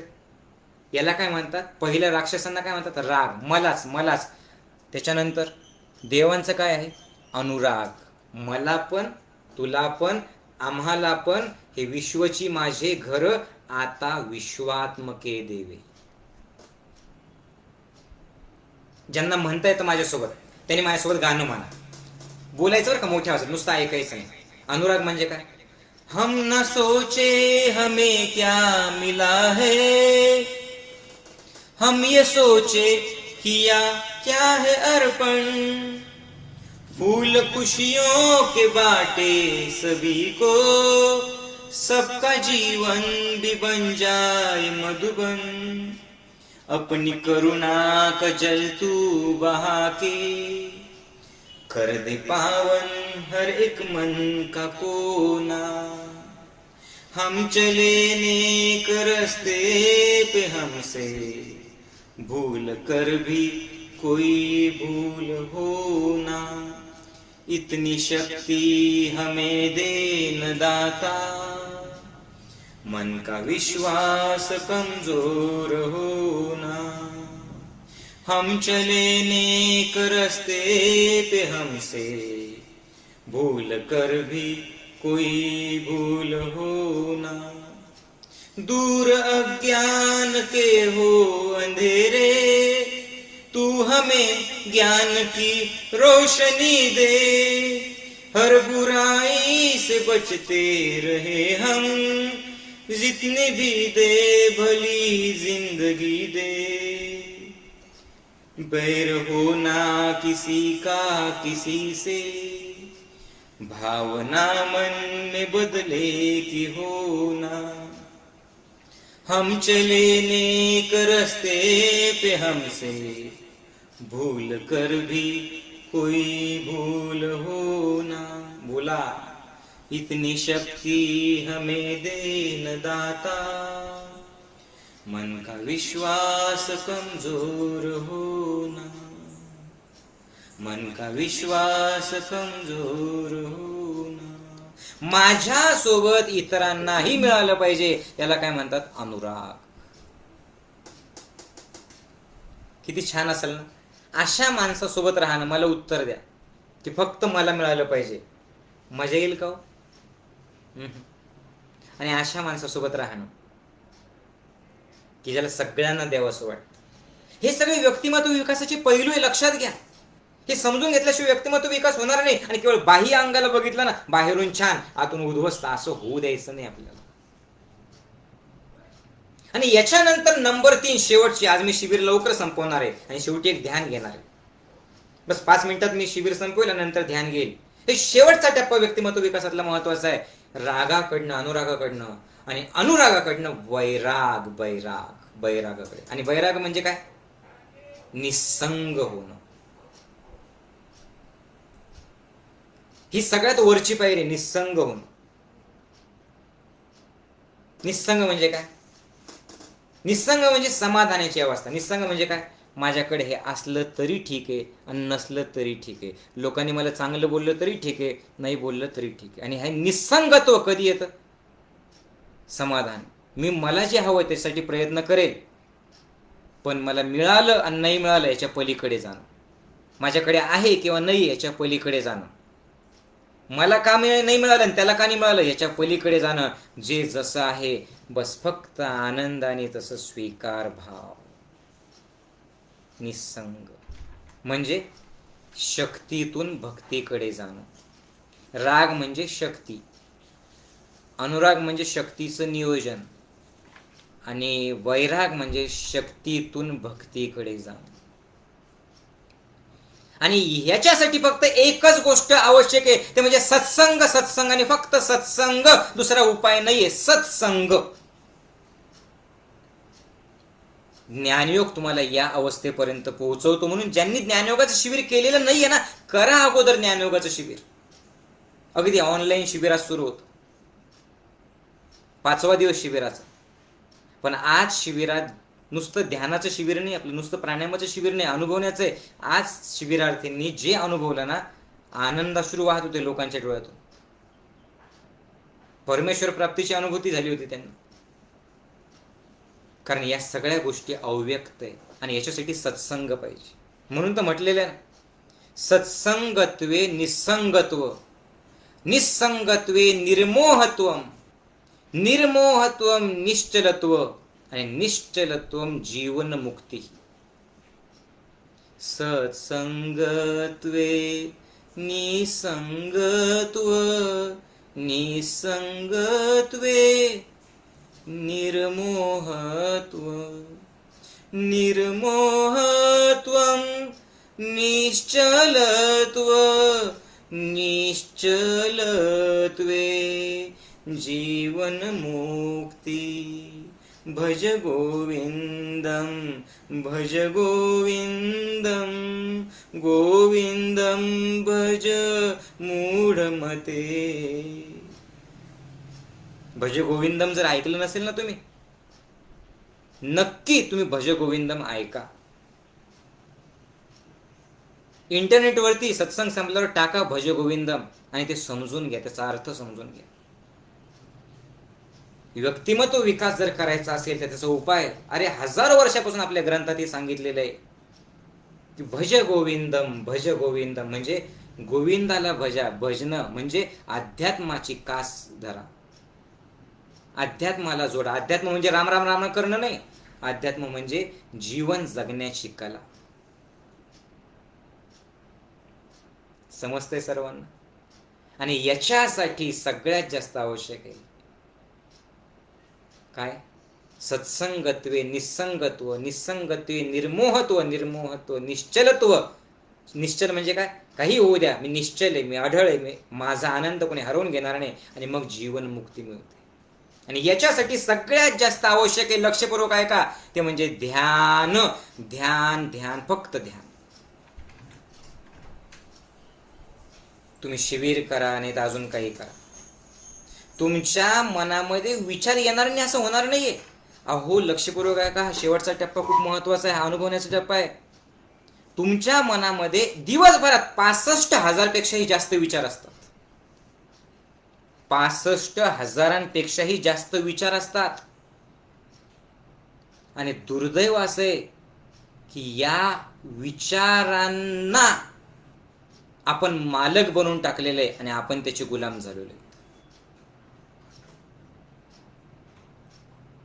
म्हणून राग आला, विचाराला रागाचा, चीड आली की हातातून असं काहीतरी घडून जातं, आणि नंतर एक गोष्ट राहते, पश्चाताप.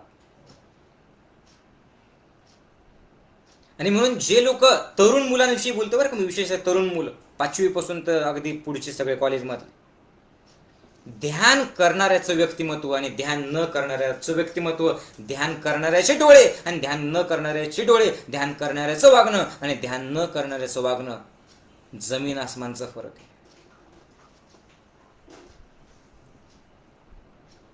मी जे सांगतो हे ऐकतायत ना, घरातले कोणी असतील ना, सोबत घेऊन बसा त्यांना, त्यांना म्हणा ये इथं. का बरं, आता मी शिबिर संपवणार आहे, पण कसं एक छोटंसं ध्यान घ्यायचं आहे, तुम्ही माझ्या सूचनांचं पालन करायचं आहे, आणि बघा हा काय सुंदर अनुभूती येईल तुम्हाला. का बरं, विचार असतातच, 24 तास विचार असतातच, पण ध्यानात काय होतं, ध्यानामध्ये विचार आणि मी वेगवेगळा होतो. ध्यानात कोणते विचार आहेत मला जाणवतं, ध्यानात मी विचारांना बघतो, ध्यानात विचार येतात आणि जातात, आणि याचा परिणाम होतो जीवन जगताना. लक्षपूर्वक ऐका बरं का, झोपे एवढीच ध्यानाची का आवश्यकता. तरुण मुलं विशेषतः ऐका, तुमच्या तरुण मुलांना सोबत घेऊन बसा. झोप आणि ध्यानातला फरक काय, झोपेत सुद्धा विचार आपल्यावरती हवी होता. तुम्ही कधी असं अनुभवलं का, खूप इंटरेस्टिंग बरं काय, कधी असं अनुभवलं, झोपेत तुम्ही स्वप्न बघतात की वाघ तुमच्या पाठीमागे लागलेला आहे, स्वप्न चालू आहे बरं का, वाघ मागे लागला, आणि तुम्ही पळताय पळताय पळताय, स्वप्न सुरू आहे, डोळ्यासमोर दिसतंय, आणि तुम्ही झोपलेले की वाघ मागे लागला, तुम्ही पळताय पळताय पळताय, आणि अचानक वाघाने तुमच्यावर झेप घेतली आणि तुम्ही एकदम दचकून जागेऊन उठतात. कधी अनुभवलं. आणि जर तुम्ही बघितलं, तुमचा श्वास वाढलेला असतो, अंगाला घाम आलेला असतो. कशामुळे माहिती,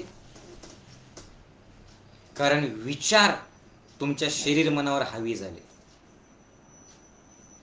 पण ध्यान काय आहे, ध्यानात काय करतात, तुम्ही विचारांना बघतात, वाघ आला गेला, राग आला गेला, क्रोध आला गेला, मत्सर आला गेला.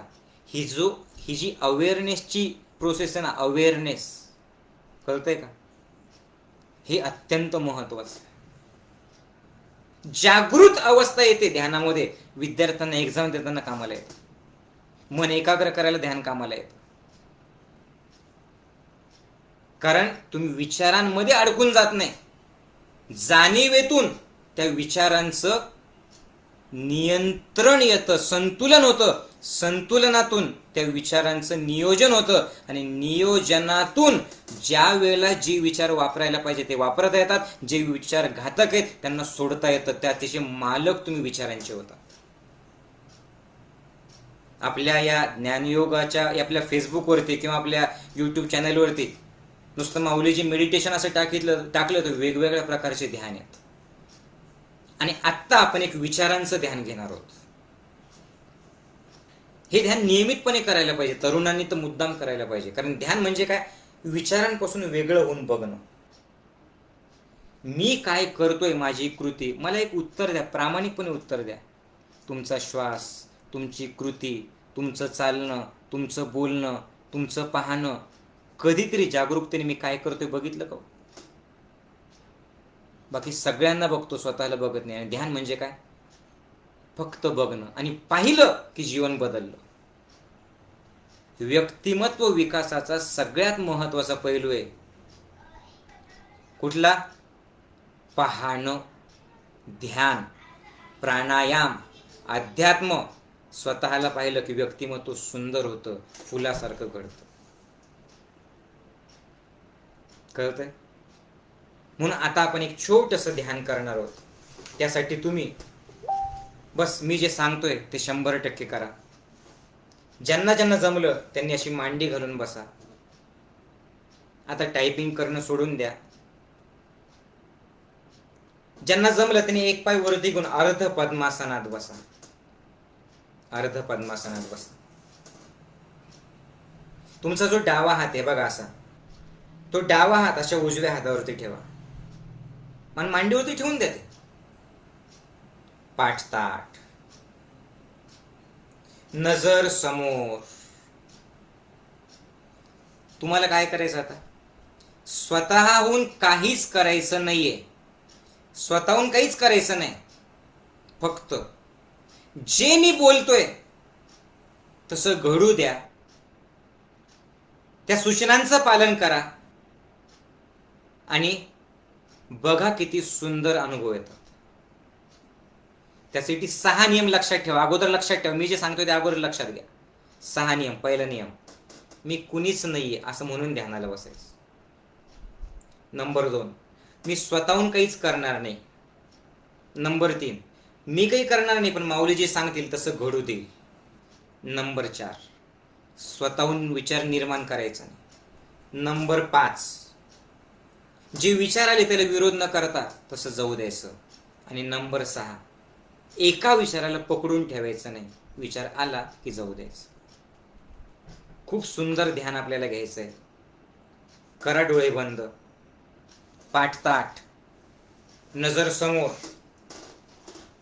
नजर समोर, डोळे बंद, डोळे बंद.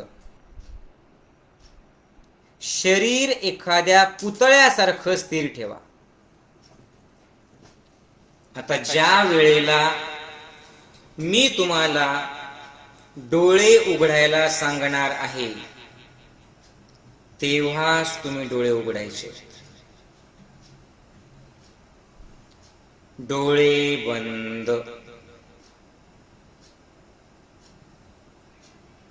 शरीर एखाद्या पुतळ्यासारखं स्थिर, मन शांत. स्वतःहून काहीच करायचं नाही पण जे काही घडेल त्याच्यासाठी तयार राहायचं.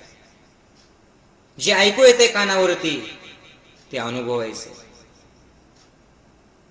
शांत. सत्संगत्वे निसंगत्व, सत्संगत्वे निसंगत्व, निसंगत्वे निर्मोहत्व, निसंगत्वे निर्मोहत्व, निर्मोहत्वं निश्चलत्व, निर्मोहत्वं निश्चलत्व, निश्चलत्वं जीवनमुक्ती. निश्चल, शांत आणि स्थिर. मला ध्यानाला बसायचं ही मानसिकता ठेवा. जबरदस्तीने बसू नका. जर तुम्ही जबरदस्तीने डोळे बंद केले ना तर तुमचं मन विरोध करेल. तुम्ही डोळे उघडताल, तुम्ही हालचाल करताल, तुम्हाला अनुभव येणार नाही. होय, मला ध्यानाची अनुभूती घ्यायची असं म्हणून आनंदाने बसा. शांत. श्वास येतोय आणि जातोय, येतोय आणि जातोय. त्या श्वासाच्या येण्या जाण्याला पहा. श्वास मध्ये आला, बाहेर गेला. श्वास मध्ये आला, बाहेर गेला. श्वास येतोय, जातोय, येतोय, जातोय.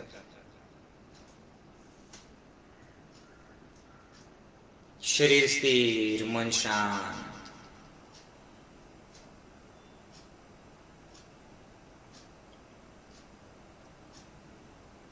जे विचार सुरू आहेत त्या विचारांना सोडून द्या. नवीन विचारांची निर्मिती करू नका.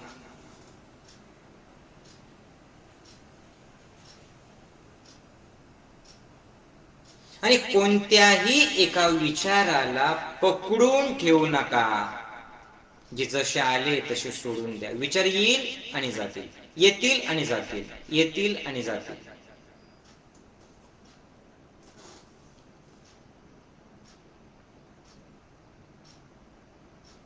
तुम्ही विचारांपासून वेगळं आहात. विचारांना मालक बनू द्यायचं नाहीये. विचारांमध्ये अडकायचं नाहीये. विचारांना पकडून ठेवायचं नाहीये. ते आले की जाऊ द्या, आले की जाऊ द्या.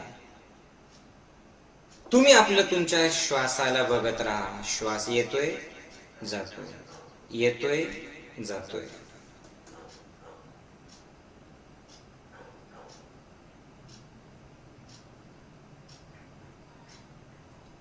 श्वास ही शरीर मनाला जोडणारी एक देणगी आहे.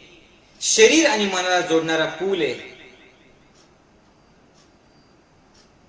श्वासाला पाहिलं की शरीर मन एकत्र येतं. शरीर मन एकत्र आलं की योग्य कृती घडते. योग्य कृती घडली की योग्य सवयी लागतात. योग्य सवयी आल्या की त्या सवयीतून आपलं व्यक्तिमत्व चांगलं घडतं.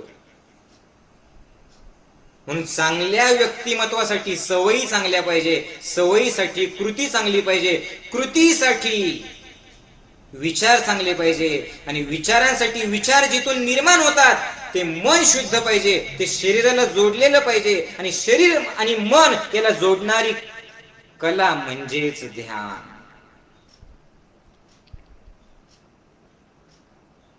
श्वास हा धागा आहे शरीर मनाला जोडणारा. आता तुम्ही सर्वांनी तसंच स्थिर थांबून श्वासाकडे लक्ष देता देता श्वास मध्ये घेताना मनातल्या मनात रा असं म्हणायचं. आणि श्वास बाहेर सोडताना मनातल्या मनात मो असं म्हणायचं. राम या शब्दाला श्वासासोबत जोडा. श्वास घेताना रा, मनातल्या मनात, तोंड उघडायचं नाही. श्वास सोडताना म, रा म, रा म, रा म. मनातल्या मनात चालू ठेवा. मुद्दाम काहीच करायचं नाहीये. आजूबाजूला तुमच्या असणाऱ्या आवाजांकडे दुर्लक्ष करा.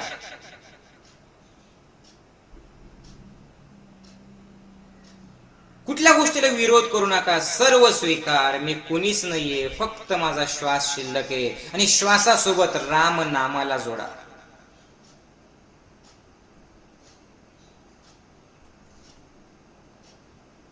विसरून जा स्वतःला. श्वास मध्ये येतोय रा, जातोय म. मुद्दामून वेगळा श्वास, दीर्घ श्वास नका घेऊ. आवाज करू नका. काहीच करायचं नाही. जे जसं नॉर्मल सुरू आहे तसं नॉर्मल सुरू राहू द्या. फक्त त्या नॉर्मल श्वासाला साक्षी भावाने बघा. आणि प्रत्येक श्वासासोबत राम, राम, राम, राम, राम, राम. श्वास घेतोय रा, जातोय म, घेतोय रा, सोडतोय म. चालू ठेवा. राम राम राम राम राम राम राम.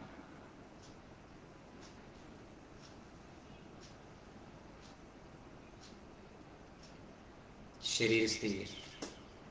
ना कुठे जायचंय, ना काही शोधायचंय, ना काही विचार करायचाय. विचार येऊ लागला की पुन्हा राम, विचार येऊ लागला की पुन्हा राम. इकडे तिकडे मन भटकायला लागलं की पुन्हा राम. श्वास घेताना रा, सोडताना म. राम राम राम.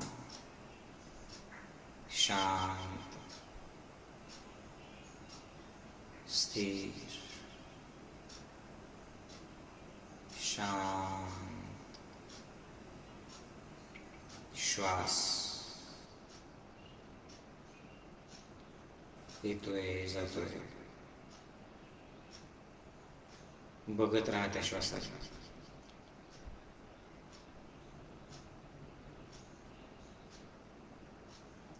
श्वास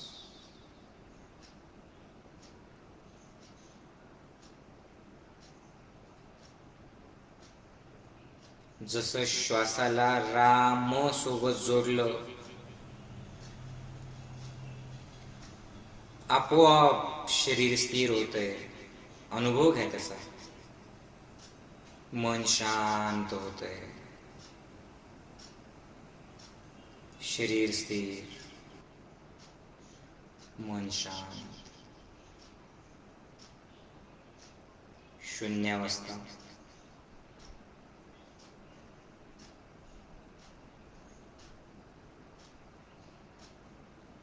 विचारांची गती आपोआप कमी होते. विचार थांबतात.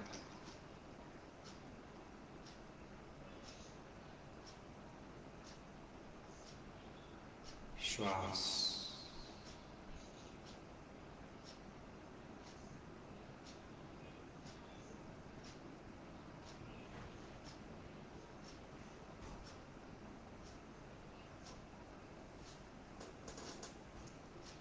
राम.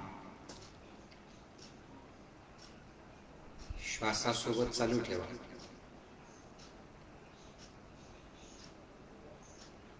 मी कोणीच नाहीये. हे शरीर सुद्धा माझं नाहीये. मी फक्त त्या श्वासाला पाहणारा द्रष्टा आहे. साक्षीभाव. रामाला श्वासासोबत जोडायचंय. चालू ठेवा. राम राम राम राम राम राम राम राम. श्वास येतोय जातोय, येतोय जातोय.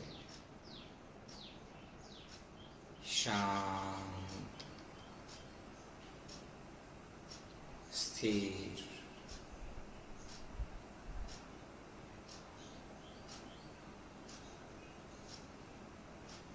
विचार शून्यावस्था.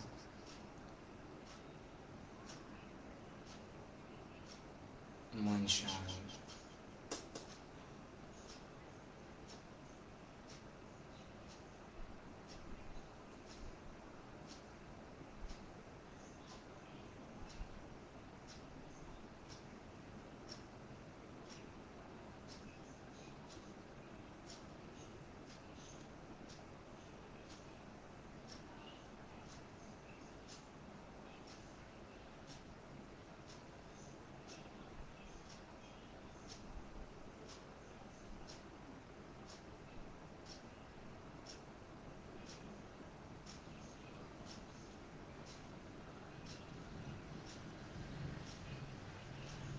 श्वास येतोय जातोय.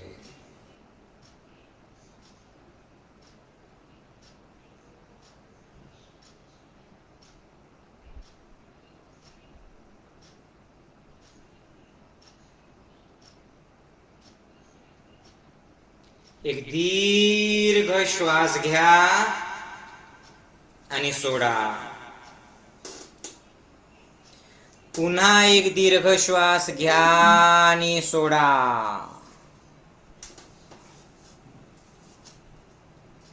चेहऱ्यावरतून हात फिरवून घ्या.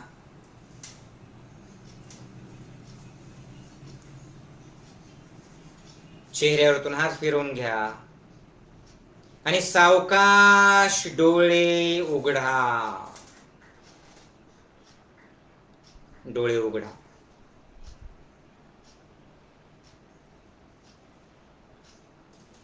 जय गुरुदेव.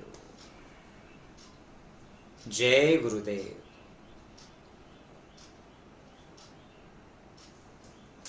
चला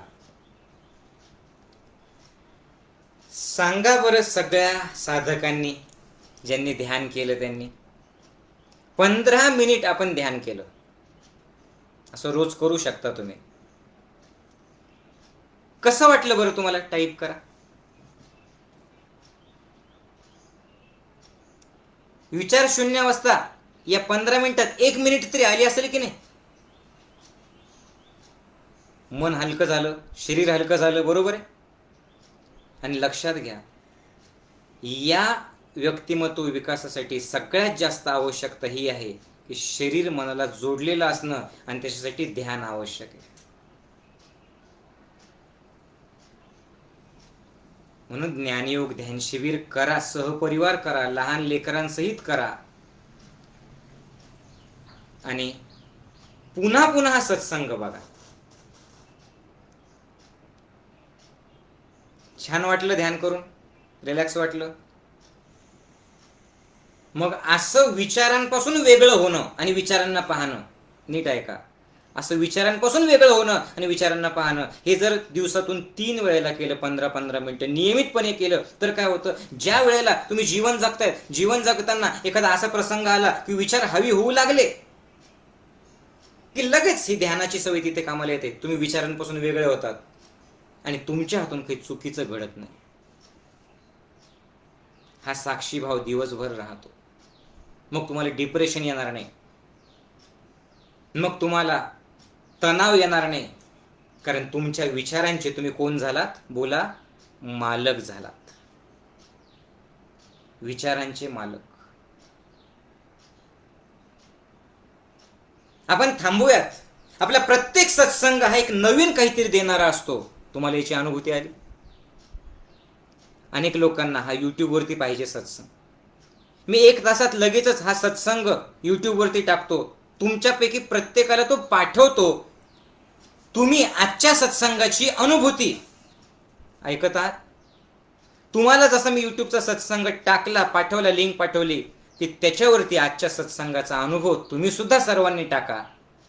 तुमच्या अनुभवातून इतरांना सुद्धा प्रेरणा मिळेल. ज्यांचं शिबिर झालेलं नाही त्यांनी शिबिर करा. भेटूयात आपण पुन्हा. जय गुरुदेव. शेअर करा सर्वांनाही, सर्वांना शेअर करा.